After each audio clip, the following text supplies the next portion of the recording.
Retrokino uvádza Lex Barkera v hlavnej úlohe v talianskom, francúzskom dobrodružnom filme Robin Hood a piráti. Robin Hood je späť.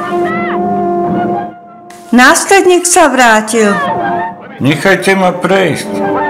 Čo sa tu deje? Poprava. Kde je môj otec?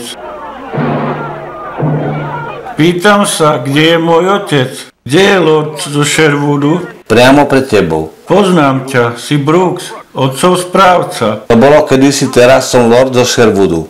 A čo môj otec? Hovor, je to rozkaz. Aká opovážlivosť. Kto si? Robin Hood, syn vášho panovníka. Bývalí panovníci sú mŕtvi, teraz som tu pánom ja. Tento muž je podvodník. Ozajstný Robin Hood zahynul na mori, cestou na krížovú výpravu do Orient. Zadržte toho muža. Nikdy som neokúsil tvrdejšiu pesť, Robin Hood. Ani ja tvrdšiu hlavu. Jednooky. Čo som vám hovoril? Mimo iného je aj špecialista na podrazy. Ja ťa naučím vkradaniu do cudzích domov. Tento dom náleží Sherwoodovcom. Toto je posledný krát, kedy si do neho vkročil. Brooks, stačilo. Vyzývam ťa na súboj. Bojovať s obyčajným zbojníkom.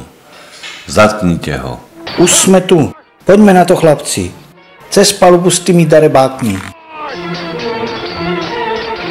Hej, ty darebák.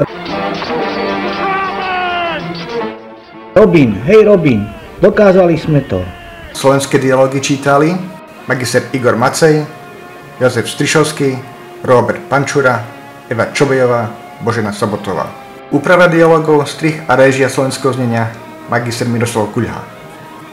Na slovenskom znení spolupracoval magister Peter Červeňák. Slovenské znenie pre retrokino vyrobili členovia kinoklubu Klementia v roku 2025.